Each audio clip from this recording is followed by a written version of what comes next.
Is anyone ready for some boxing? Greetings and welcome to the Arizona Revival History Channel. My name is Dale Gilmore. Well, the stories about St. Paul's Episcopal Church get better and better. In our last video, we looked at their museum in honor of the prostitution industry in Tombstone that supported their church. Today we look at their very interesting pastor, Endicott Peabody.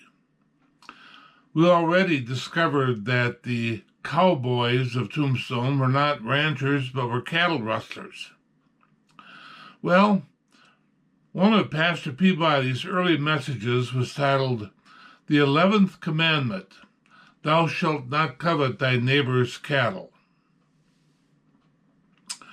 One of the area cowboys heard about the sermon and took umbrage. He threatened that he would tar and feather this new preacher for preaching that message. It so happens that Mr. Peabody was an excellent boxer, and so he suggested that if they were going to fight, they should do so on a boxing ring and charge admission, the money going to the local children's orphanage. Well, a large crowd gathered for the event, and for 3 rounds the cowboy came at the preacher with fists flying, but none of his wild punches landed on Peabody. He was able to dodge, weave, and backpedal around the ring. By the 4th round, the cowboy was worn out and tired, and unfortunately dropped his arms. Peabody then delivered a roundhouse punch that knocked the cowboy out cold. The young minister had gained a whole new respect from the rough and ready Tombstonians, and the attendance at Peabody's church increased dramatically. Now, boy, you cannot make these things up. What a way to grow a church, and only in Tombstone. Thanks to Marshall Trimble in his True West magazine for that story. Another story of Pastor Peabody's encounter with the cowboy element is written about in a booklet by Henry Walker titled Preacher in El Dorado. It seems as though Endicott Peabody had preached in a nearby city named Charleston that was located over in cowboy territory near the San Pedro River. Charleston had a reputation as being a rough city, maybe even more so than Tombstone. He again had preached on the evils of cattle rustling and also used the Bible to condemn all of the drinking and carousing of the cowboys. Now that in itself showed a lot of courage on his part to preach that message in the heart of cowboy territory. Well, one of the cowboys who had been at the OK Corral that day but fled before the shooting started, named Billy Claiborne, told his friends that if Peabody came back and preached such a sermon again, he would come to church and make the preacher dance, meaning shooting bullets into the floor around the preacher, making him jump and dance to avoid being struck by a bullet. When Peabody heard of the threat, he sent word back to Claiborne that he intended to return to Charleston in 2 weeks, and he was going to preach as he saw fit. If Mr. Claiborne would come and listen and then thought he could make Peabody dance, he would be free to try. That reply seemed to end the matter. Now this is remarkable behavior for a man raised in the East, in Massachusetts, in refined society, and familiar with the halls of academia. So, who is Endicott Peabody? He was born in May of 1857 in Salem, Massachusetts. His father moved to England and moved the family with them in 1870 to take a position in a banking house there. Endicott, known as Cotty by his friends, attended Cheltenham College prep school for 5 years. He was an outstanding athlete. After a summer vacation in Salem, Massachusetts, he returned to England, and in 1880 he graduated from Trinity College, Cambridge, with a law degree. He returned to the United States, where he took a position with the Boston banking house. But he discovered that he did not like the work, and so he resigned. Cotty's parents were Unitarian in their church allegiance, but Cotty had been impacted by the Church of England while living there, and after consulting friends, consulting his parents, and some pastors he knew, he joined the Episcopal Church and decided to go to the Episcopal Theological School in Cambridge, Massachusetts. He started classes in the fall of 1881 as a second-year student because of his previous education. After only 3 months in the school in the seminary, he accepted the church call to Tombstone, Arizona. Now, his call was only a short-term call with the chief goal to build the Episcopal Church in Tombstone and develop the ministry in the region. Endicott Peabody admitted years later that to the average Bostonian, Tombstone, Arizona was the rottenest place you ever saw. Endicott's friend later surmised that it was that very reputation that made Mr. Peabody accept the call to this church. He also reflected later that to the average Easterner, the name Tombstone sounded pretty grim. Now, Cotty was not ordained, and so this position was to be a true test of his calling and his skills. His trip to from Massachusetts to Arizona took 7 days on a train, finally arriving in Benson, Arizona. He then took the Sandy Bob stage from Benson to Tombstone, arriving January 29, 1882. It was cold and miserable that day, and a snowstorm was on the desert's horizon that afternoon. He checked into the Grand Hotel, which was supposed to be the most ornate, beautiful hotel in Tombstone. Mr. Peabody's first impressions were not positive of this place. He said he was shown to a pretty wretched room that was too well ventilated for late January. The glass had been broken out of both outside windows, and the glass was broken in the transom over the door. He was supposed to have been met that afternoon by a welcoming committee from the church, but they had been detained by a card game that lasted longer than expected. They came to the hotel and, apologizing to Cotty, offered him a room in one of the men's homes for the time being. Cotty accepted the offer and spent his first weekend in the home watching a snowstorm come through Tombstone. When the storm passed, he got out and began to traipse through town. And his words were, "I found that Tombstone was more of a place than I expected." In his journal, he had noted the rectangular arrangement of the streets, the fair houses, as he called them, some being 2 stories tall, although most were just 1 story.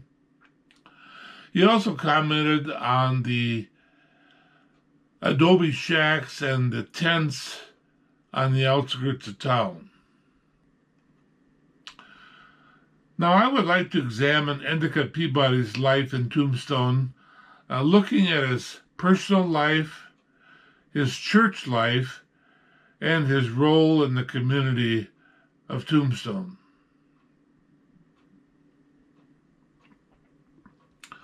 First, his personal life. Endicott Peabody fortunately was born into a family of privilege. His great-grandfather was a Salem, Massachusetts shipowner, Joseph Peabody, who made a fortune importing pepper from Sumatra. Joseph was one of the wealthiest men in the U.S. at the time of his death in 1844. Endicott's father was named Samuel Peabody, and he was a merchant and international banker who took the family to England in 1860. Endicott's first cousin was Alice Lee Roosevelt, the American wife of the President Theodore Roosevelt.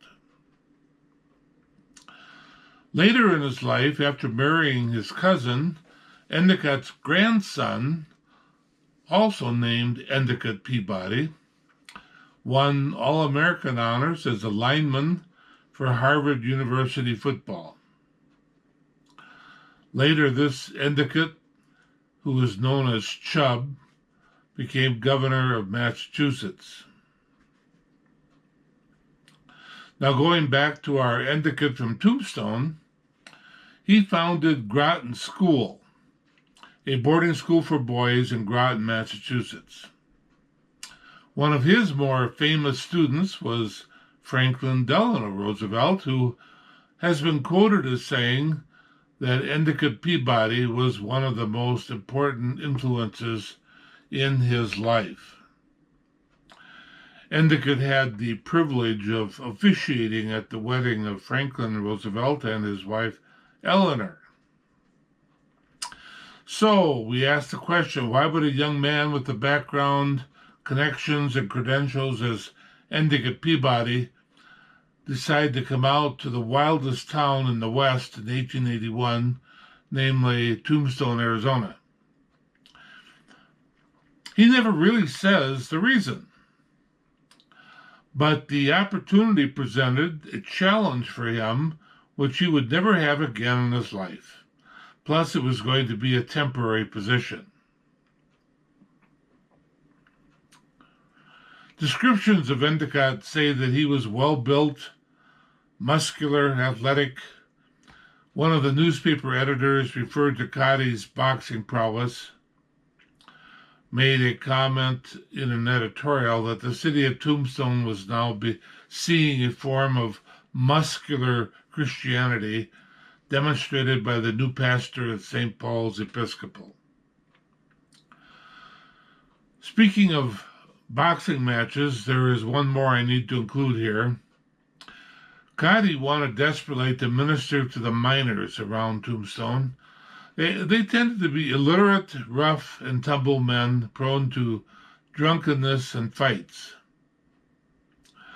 There was one man who obviously was a champion boxer among the region's miners. He had challenged Cotty to a fight, and so Cotty accepted him and was going to box him. The match was set up in one of Allen Street's saloons, one, they said, that reeked of stale beer, cigarette smoke, cheap whiskey, and floor spittoons. Now, one of Cotty's friends described Cotty as around 200 pounds with muscles hard as iron. But the miners' champion was a huge, powerful man.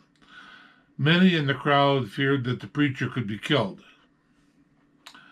But After several rounds, Endicott had knocked the big man to the floor, his face swollen, black and blue and bloody. Cody helped the man back up and became the miners' hero, actually bringing many of the miners to church as a result. It's just amazing. Church growth through boxing. In his private moments, Endicott was often very homesick for the East Coast and his family. After a few weeks in the job, he also confessed to feelings of inadequacy in the position. He used written notes when he preached in the pulpit. When he tried to not use the notes, he said he noticed some of his parishioners nodding off in sleep, and so he decided to return to the notes in a more confident speaking style. He also worried in his hours in Tombstone about his deep love for the cousin, Frances Peabody, that he loved dearly, and he had doubts whether she had the same feelings toward him. So these are all emotions going through Endicott Peabody as he lived in Tombstone. Now, during the mornings, he studied in preparation for his sermons or Bible studies. In the afternoon, he often entertained guests who would drop in and share a drink and a cigar with them. The evenings were filled with visiting his parishioners or staying home and writing letters to his girlfriend Frances or his family. Henry Walker, in his book Preacher in Eldorado, writes, Peabody's success as a preacher and fundraiser can be ascribed to an outstanding personality. He was not at all snobbish, but reached out to make relationships with all types of people. Billy Breckenridge, a friend of law enforcement in Tombstone, said that Endicott was full of vim and vigor, a good mixer who soon was acquainted with all classes of society, from mining owners and magnates and government officials to the miners themselves, ore handlers, teamsters, saloon keepers, and gamblers. Among the officials who admired Pastor Peabody was Wyatt Earp, and the admiration was mutual. Peabody spoke highly of Wyatt with admiration and respect in the course of his visit to Tombstone some years later in 1941. He said the Earp brothers were dependable as law enforcement officers. The friendship with Wyatt Earp started early, and John Donahue suggests that as St. Paul's Church was being built, Wyatt was even up on a ladder with Cody helping install the ceiling lamps on the sanctuary. I had asked John if Endicott understood who Wyatt Earp was, one of the most dangerous killers and gunslingers of that period. And John said yes, he knew Wyatt's reputation, but it made no difference. They remained friends and corresponded for the rest of their lives. Pastor Peabody was caught up in the feud between the Earps and the Cowboys, like everyone else in Tombstone. He knew of Morgan Earp's assassination and of Wyatt's vendetta ride that followed. His only comment on Morgan Earp's death was, "Murder and revenge has taken place in quick succession, and the town is unrestful, feeling that the end will not come to this feud until one of the factions is entirely annihilated or leaves the country. Until that happens, we cannot have a town which will attract capitalists or families." Well, his church life. Cody preached twice on Sundays, once in the morning and once in the evening. He also had a Bible study sometime during the week, I believe on Wednesday. He was a courageous fundraiser, going into the rough and tumble saloons to ask for donations towards the church's building fund. He was also faithful in visiting those in his church, sometimes visiting even 15 homes in a day. And he always encouraged their giving to the church during those home visits. In the roughly 6 months he was in town, Cotty was able to raise the $5,000 needed to build the building, which is still standing in Tombstone.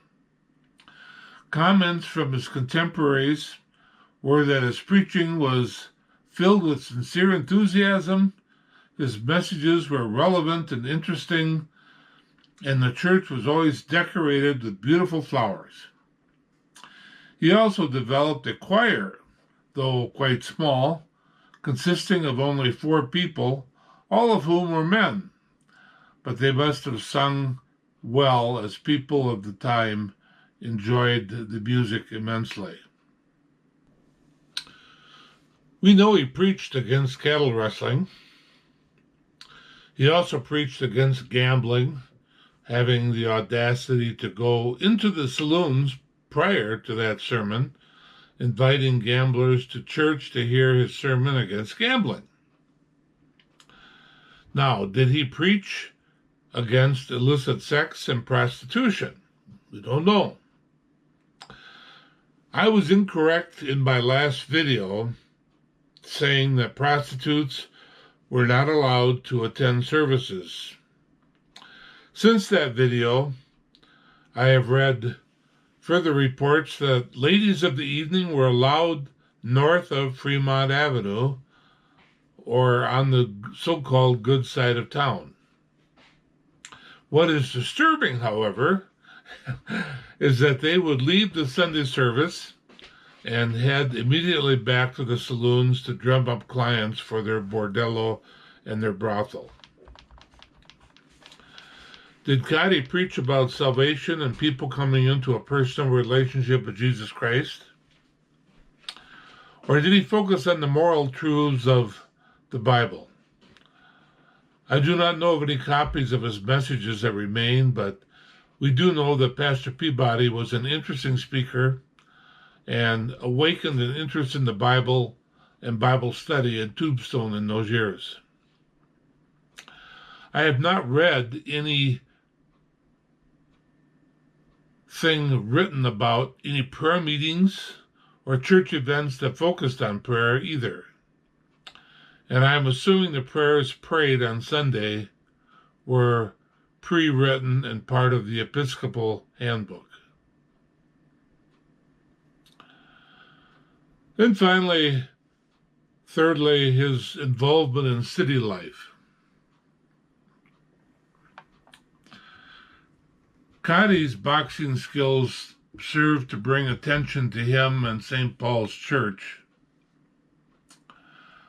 But Endicott also began the first baseball team in Tombstone. He was a very good baseball player and developed a very competitive team. They began to play teams from Bisbee and Tucson in the years that followed. Always much betting seemed to surround these games, and victories helped develop a sense of civic pride. One Tombstone newspaper wrote of Endicott Peabody, "Well, we've got a parson who doesn't flirt with the girls, who doesn't drink behind the door, and when it comes to baseball, he's a daisy." Now, in 1880 parlance, daisy meant excellent quality. Regarding other sporting events in Tombstone, Cotty became the referee or umpire of choice. His umpiring in athletic contests in town was always respected. He did not take sides, and his calls usually were accurate. At least it did not result in fistfights or killings, which was true of games sometimes umpired by others. Now, when Cotty left Tombstone in July of 1882 to return to Massachusetts, his leaving was almost universally deplored. The Episcopal Church bishop said that Tombstone had made the greatest progress towards gaining self-support of any church in his jurisdiction. He went on to say the reason for that was the earnestness, the modesty, and the tact of Mr. Endicott Peabody. I regret very much to lose him. His friend George Parson said, "We will not easily fill Peabody's place."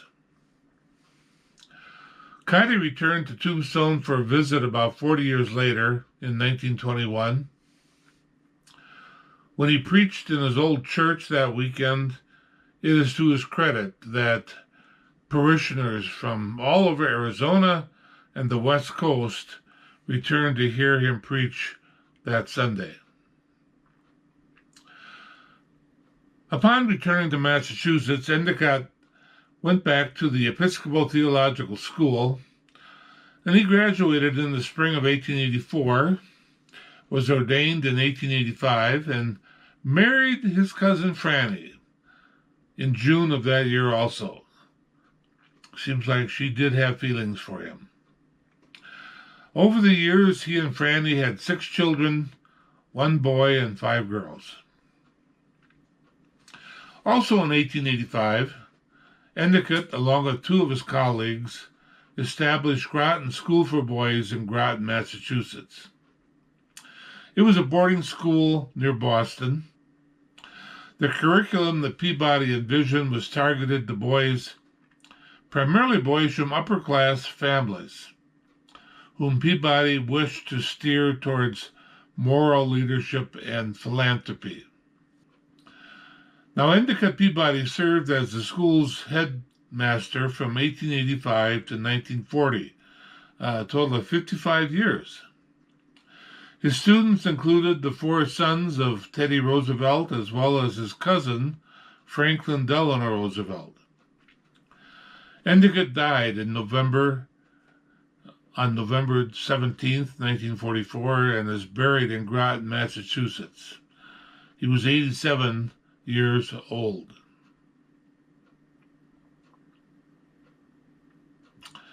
Well, this concludes my look at Tombstone churches and life in the city during the years 1880 to 1882. I do not think all of my answers about church life in that period have been answered. It does appear that Pastor Endicott Peabody did address some sins in a rather open fashion. On the one hand, I find nowhere, though, that he preached against sexual sin and prostitution. And I don't think I read anywhere where the word prayer was employed. That's bothersome. There either was vast ignorance of the spiritual weapons available to influence and change Tombstone towards the positive, or his understanding of the gospel of Jesus Christ was a series of doctrines to be embraced, and that was all. I would end today by encouraging prayer for Tombstone. I believe a spiritual revival is coming, and I'd love to see Tombstone deeply impacted by a fresh move of the Holy Spirit here in Arizona. Well, I'd like to hear from you. Write comments below or send them to our email address, ArizonaRevivalHistory@gmail.com, ArizonaRevivalHistory@gmail.com.